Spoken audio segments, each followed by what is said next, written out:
Welcome to this year's special observance of Yom HaShoah. My name is Sandy Breisacher-Lessig, and I'm a member of the second generation. This Yom HaShoah observance should have been a social gathering, but in this time of uncertainty and disruption, that could not happen. Instead, we have transformed this event into an online experience and reach out to you from a virtual space. Perhaps you are here to remember loved ones or family members you never knew. Perhaps you want to honor the memory of all those who perished just because they were Jewish.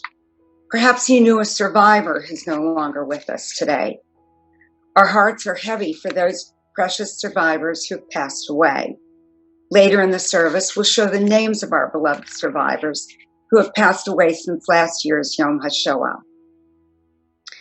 As we mark the 75th anniversary of liberation this year, we think of the last months of the war.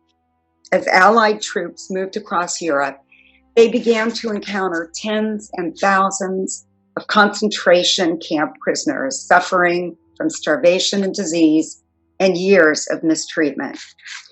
Only after liberation was the full scope of their horrors exposed to the disbelieving world. Survivors of the camps, slave labor, and those in hiding had months and years of recovery and physical and emotional recovery ahead of them. Their reactions were mixed with joy, grief, anger, and loneliness. The 75th anniversary of such a momentous event is also sobering in that we realize that the last of our eyewitnesses are in their later years. The responsibility of memory falls to us. Today, you will hear their words. God, we stand in humility this day to remember the murdered millions of your children who perished in the Shoah. Even in this anxious time where the world reels from a pandemic, we recall the time when the world was turned inside out and our Jewish people were slaughtered. Even as we try to remain safe hidden in our homes, we remember how our people hid wherever they could from a virus of hatred which overtook Europe. Harachaman, merciful one, we are here because even in this hour, we have not forgotten. May our legacy be to affirm the Jewish path of those who were murdered and to affirm the path of life. May we hear the voices that cry out in desperation. May we respond to the pain of those who cry out in distress. And may we stand up to hate wherever and whenever we encounter it. Amen.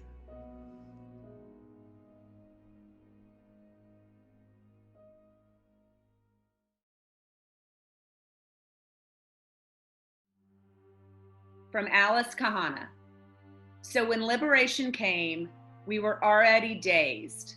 I asked Edith, my sister, what does it mean, liberation? I don't understand that word. What is liberation? What does it mean? She said, free. Repeat it, free. We are free. From Walter Case. We heard the rumblings of tanks and we saw the American flag. And the lead tank stopped in front of us, and a young American soldier about 18 years old jumped off the tank and looked at us and started crying. All the tanks stopped. The soldiers all cried. They had never seen such devastation.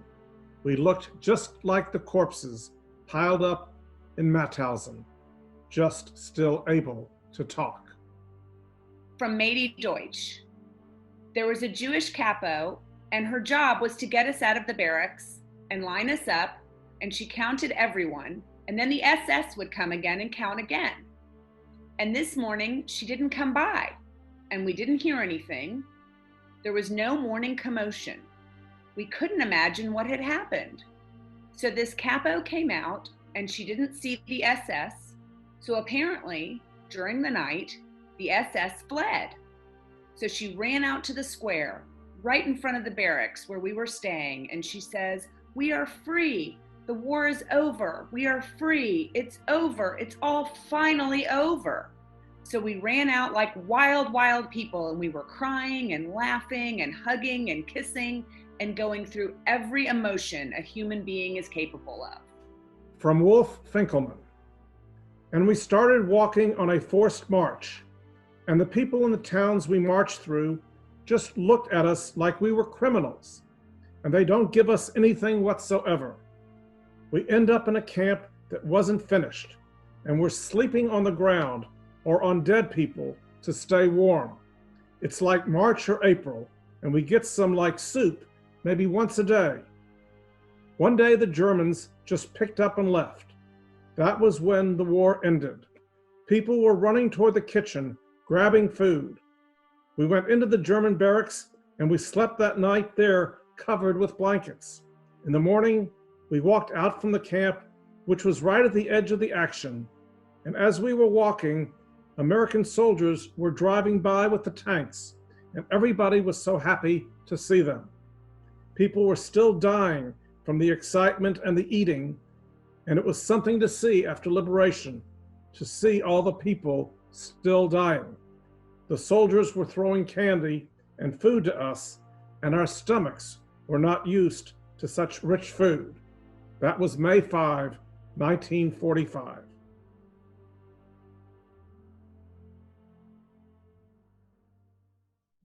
Good afternoon.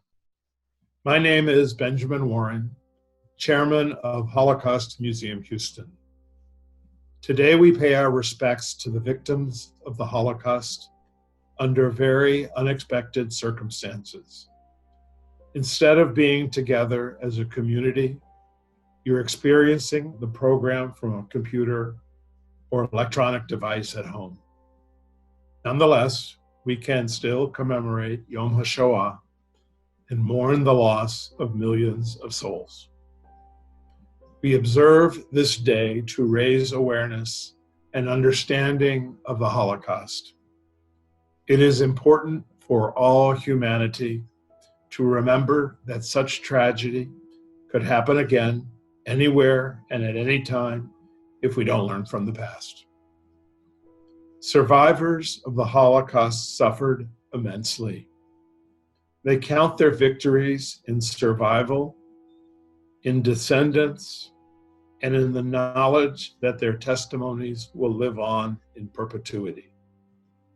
As the son of Holocaust survivors, and as a father and grandfather, it is my duty to keep reminding my children and eventually my grandchildren that the Holocaust should never be forgotten.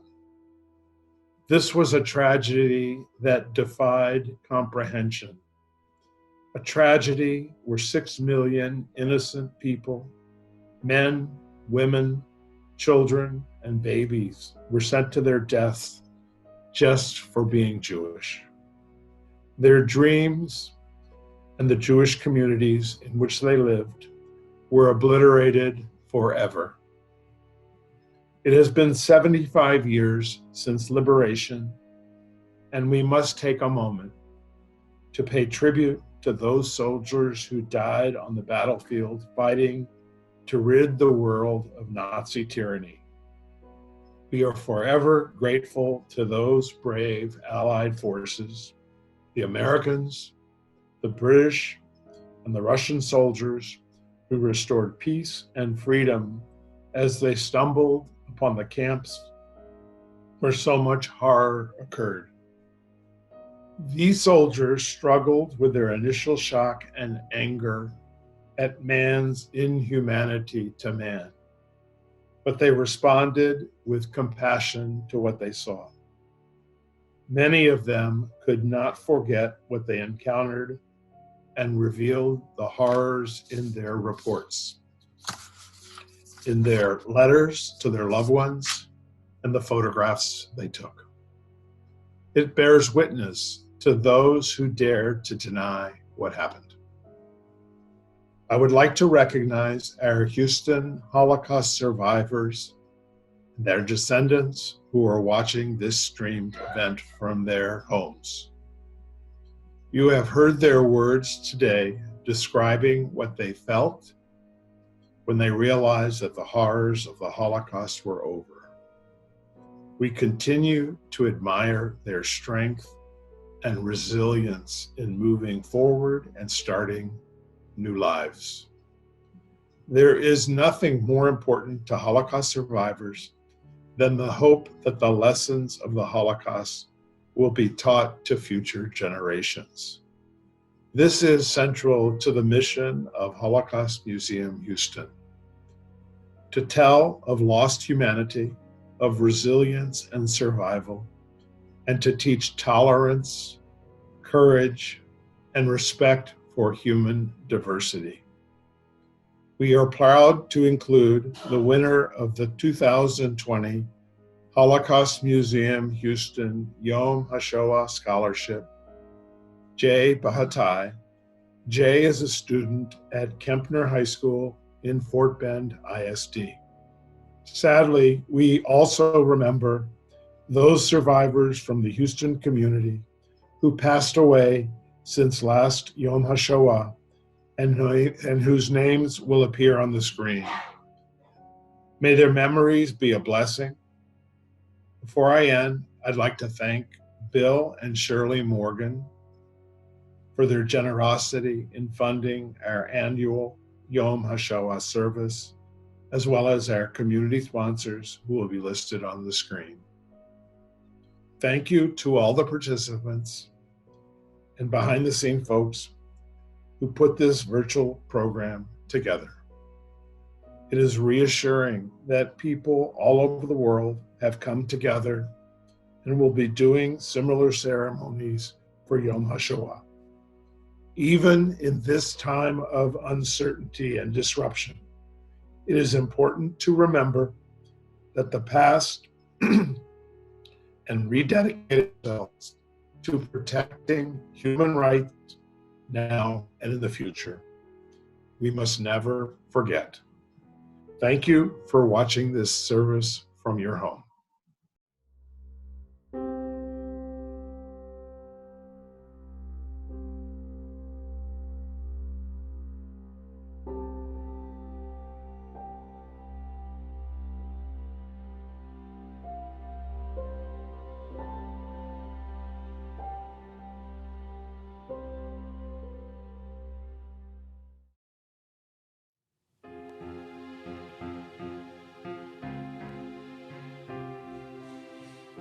It was a time of darkness when hatred filled the land.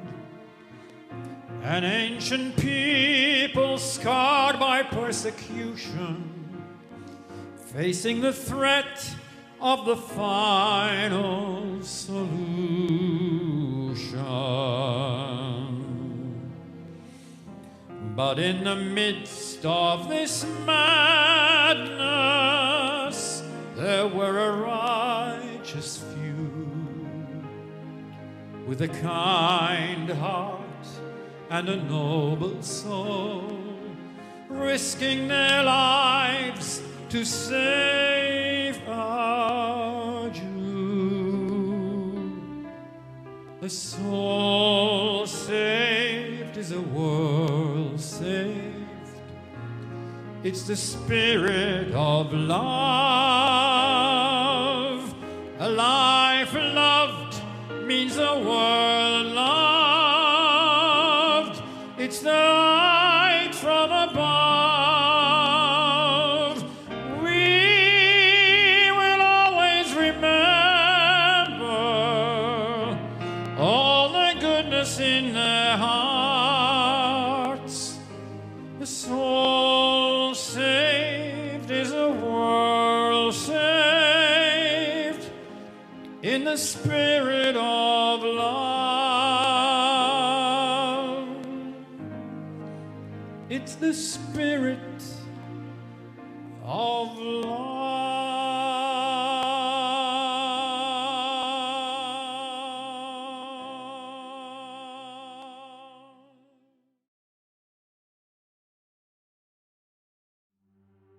It was April 15th, 1945, on the day of my birthday.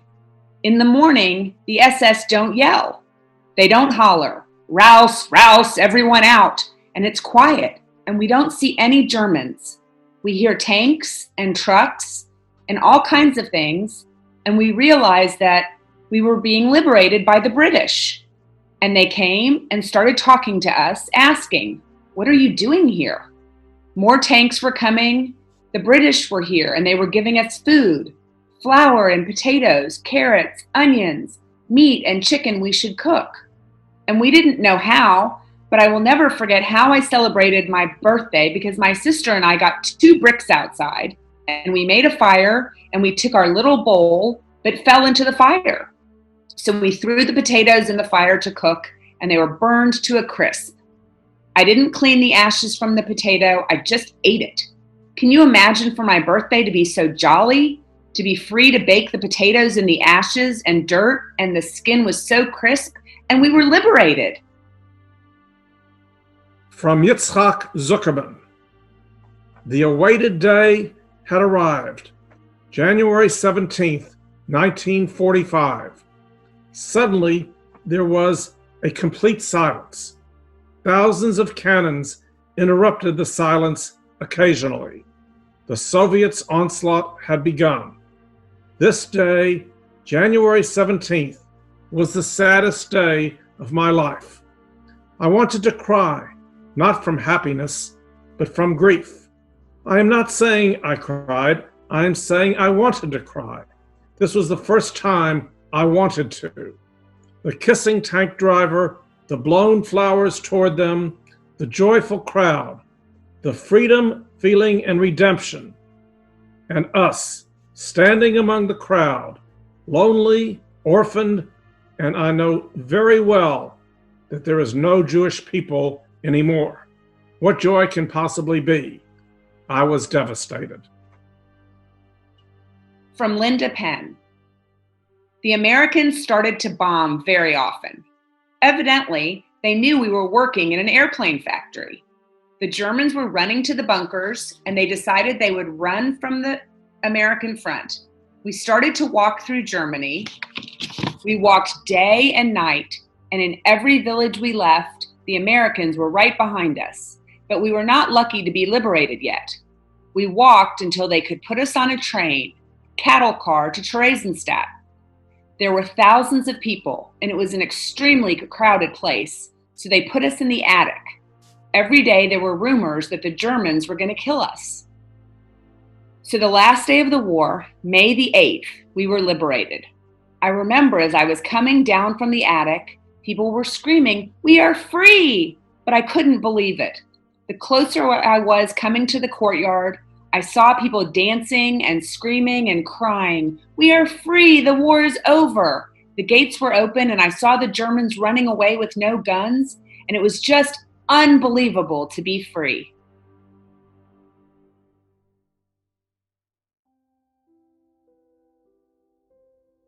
Zachor, remember. Elie Wiesel wrote, "In the years of World War II, there was darkness everywhere, in heaven and on earth. Today and every day, we remember those from our own families and those who have no family to mourn them. As I approach my father's 5th yard site, I think about the survivors who came to Houston who are no longer with us. To all the Holocaust survivors, we honor you today and every day. We promise you that your stories will not be forgotten. We promise that together we will fight hatred and injustice. This year, although we are physically distant, we are emotionally close as we mourn together. This year, as we mark the 75th anniversary of liberation, we dedicate our candle lighting to the liberators. We cannot fully express our gratitude to them. Many were young men who had never traveled from their towns. The devastation they saw stayed with many for the rest of their lives. In the words of Liberator Johnny Marino, what was so surprising was that Germany was one of the most educated and cultured countries in the world. So we came to one of the most hideous and notorious Nazi murder factories. The precise date was March 26, 1945. Everyone was dead. There was no life whatsoever. It didn't seem real. So many people just laying there. I thought I'd seen war, death, Omaha Beach, the Battle of the Bulge, but never was I prepared to witness something like Hadamar. I believe that all of us that were there at that time and came back home will never forget this. I know I haven't. I see them today as I saw them then, especially the children. God forbid that in the future there will be men like these that cause so much anguish and suffering to human beings. It's inhuman what the Nazis did to the Jewish people during this time. When the Nazis invaded her native Poland, Edith Sternlich-Mintzberg was 15 years old. That evening, September 1st, 1939, her parents told the children to sleep in their clothes. In the middle of the night, the three girls, their parents and grandmother, rushed to board a train crowded with fellow refugees, hoping to escape the incoming troops. The journey was cut short as the crew had deserted. The Sternlichs walked across Poland for 2 treacherous weeks, with German planes firing from above. Edith and her family were safe in the northern city of Vilno for a while. She even attended school, and life regained a sense of normalcy. When the Soviets annexed Lithuania in June 1940, soldiers arrested her family and forced them onto crowded cattle cars. Edith, her sister Erika, and their mother were sent to a forced labor camp in Siberia. Primitive living conditions, starvation diet, hard labor, and diseases. As Polish citizens, they were granted amnesty after an agreement between the Soviet Union and the Polish government in exile. They went to Tashkent and were reunited with Edith's father in Kazakhstan, where Edith was able to finish Polish gymnasium.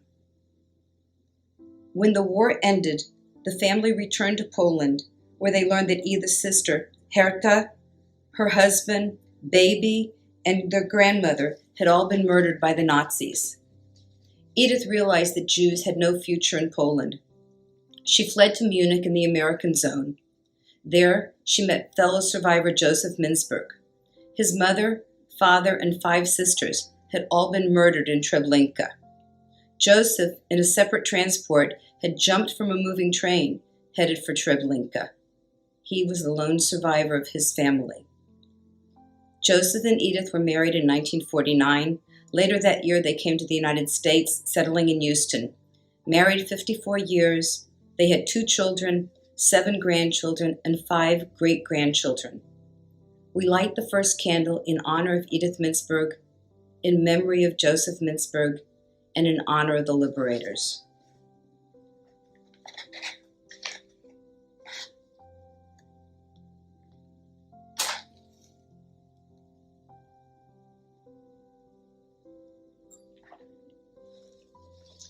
Trudy Smith's motto is "We are family." Like all Holocaust survivors, she saw families ripped apart and knows what a terrible loss that has been. Gertrude Smith was born in 1935 in Brno, Czechoslovakia, into a middle-class, not particularly religious family. Her father left Trudy, her mother and younger brother during the war. Her mother's resourcefulness saved their lives.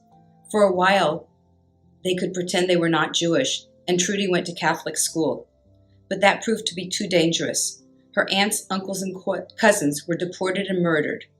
Trudy, her mother, and brother, together with some neighbors, survived hiding in a cellar. At the end of the war, she was 9 years old. After the war, they lived in Italy, then Israel, and came to the United States in 1957. She and Seymour were married almost 50 years.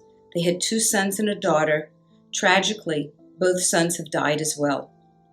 We light the second candle in honor of Trudy Smith and in memory of the 1.5 million children who perished in the Holocaust.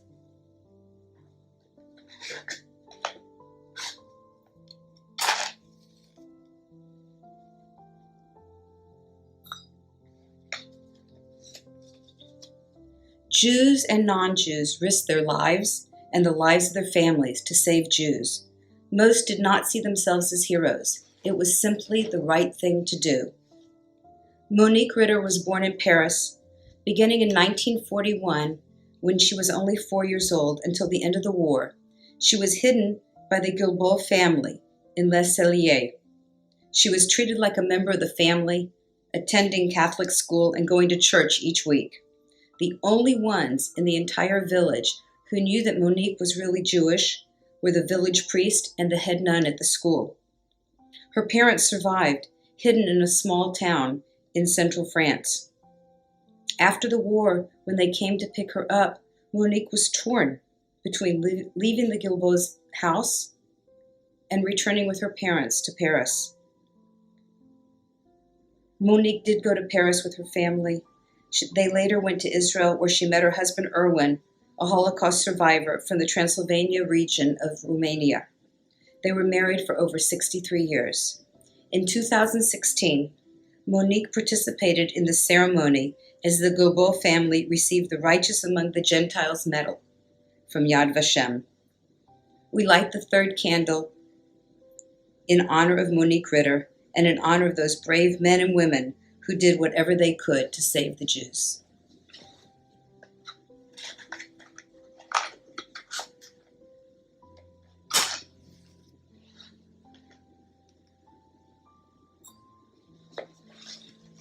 Michael Breston was born in 1931 in the shtetl of Rafaslova, where the Jews had lived from the mid-1600s.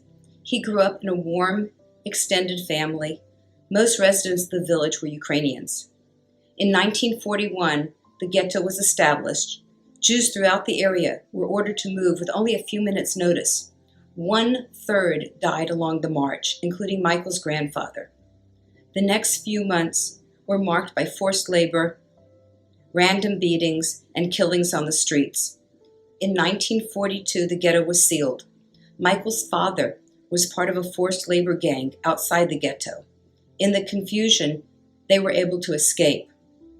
But that day, Michael's mother and younger brother were two of the 2,250 Jews shot and buried in open pits. Michael hid for 3 or 4 days with 7 people in an attic, without food or water, behind a false wall that he had helped his older brothers build. He then walked in the middle of the night to the home of a Ukrainian family willing to hide him for a short time. His father, who had been living in the forest, hiding, and with a family of Polish farmers, learned that Michael was alive. Together they hid in barns, swamps, and forests. In February 1943, they joined the Russian Jewish partisans near Pinsk, actively fighting the Germans, and liberated a year later by Russian troops. Michael was 13 years old. He returned to Rafalovka, but his father was taken by the Soviets to work in coal mines. Very resourceful and with a great ability for languages, Michael spent the next few years working as a businessman, struggling to get an education, and working with the OSE in France. Michael came to the United States in 1951, eventually getting degrees in engineering and law. He and his wife, Eva, have 4 children and 9 grandchildren, and an infant son who died tragically. We light the 4th candle in honor of Michael Breston and in honor of all those, Jewish and non-Jewish, who fought the Nazis.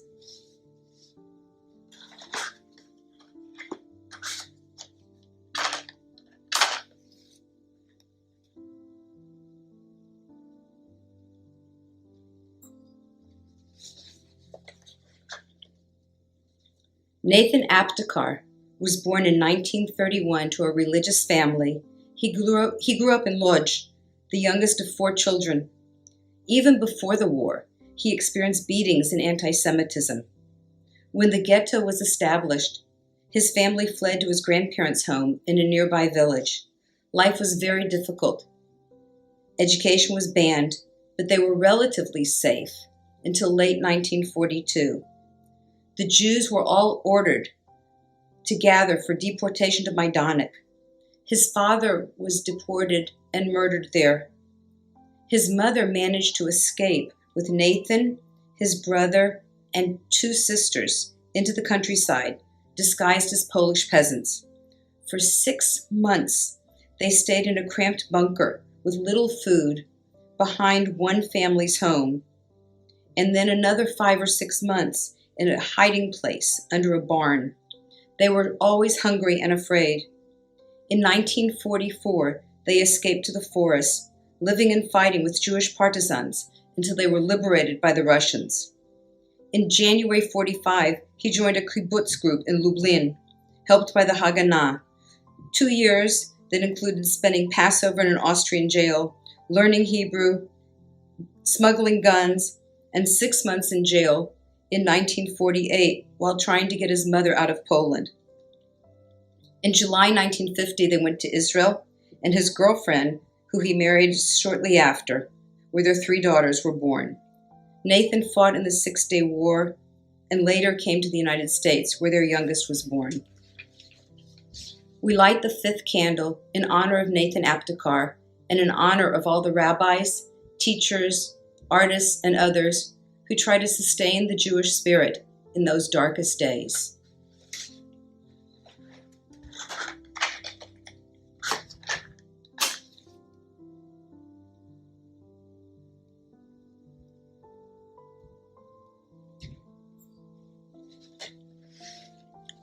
Berta Roth was born in Czechoslovakia in 1923 and survived 5 concentration camps.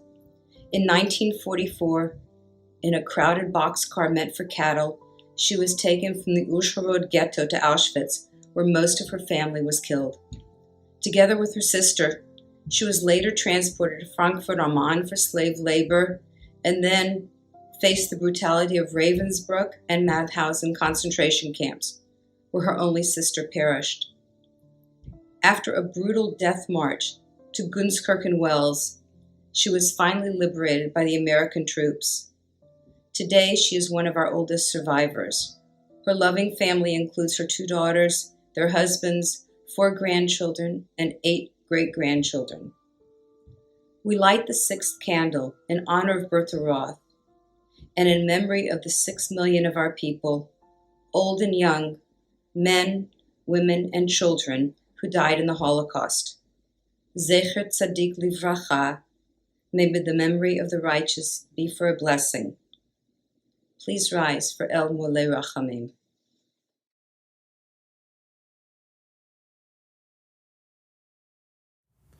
Memorial prayer for the 6 million.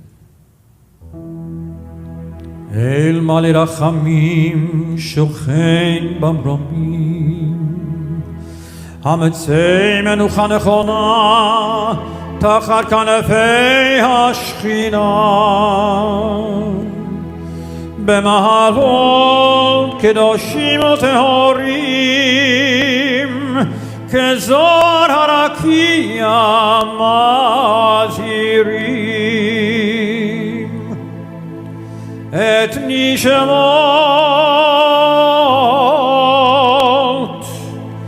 כל אחינו בני ישראל שמסרו נפשם על קידוש השם ואת האנשים נשים וטף שנחנקו ונשרפו ושנהרגו בשואה בעבור שאנו מתפללים ביד הזכרת נשמתם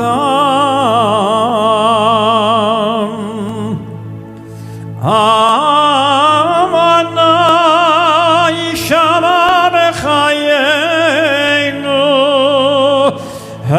גבורתם ומסירותם ויראה במעשינו טוהר ליבם ותהיינה נפשותיהם צרורות בצרור החיים ותהי מנוחתם כבוד סוב השמחות את פניך נעימות בימינך הנצח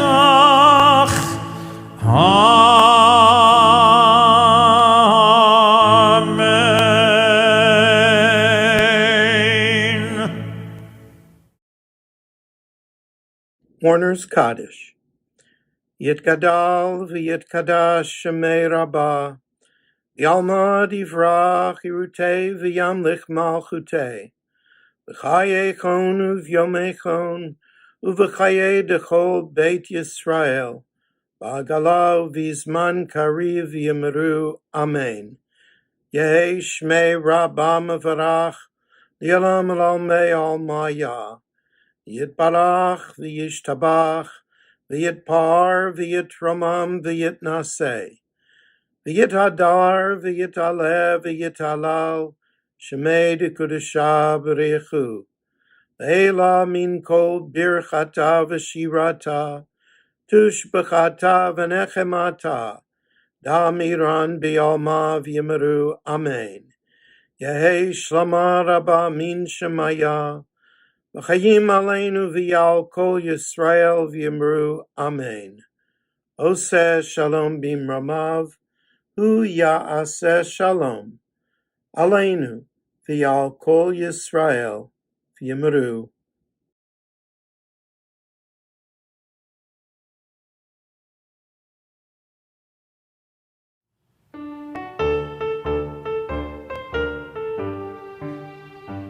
Sag nicht keinmal, als du gehst dem letzten Weg. Das Himmeln blähen, verstellen blähet Tag. Kommen wird nach unser Ausgebänsche Show.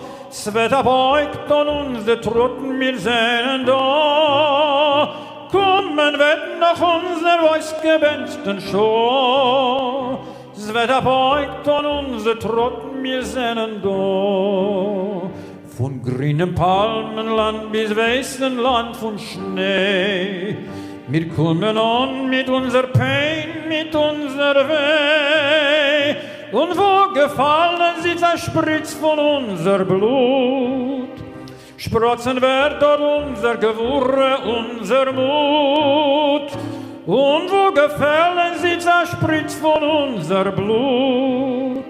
Sprotzen werden unser Gewurre, unser Mut.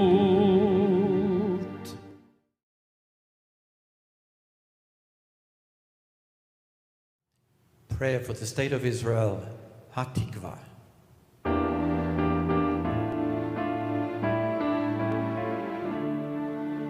Kol od maleva fenima nefesh Yehudi homia ulfate Mizrach kadima ayin lezion Sophia od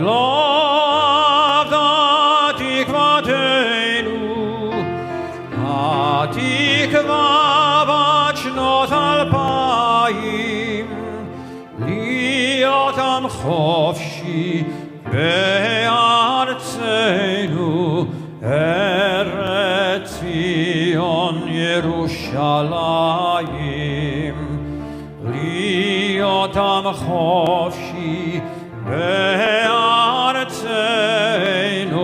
ארץ ציון Yerushalayim.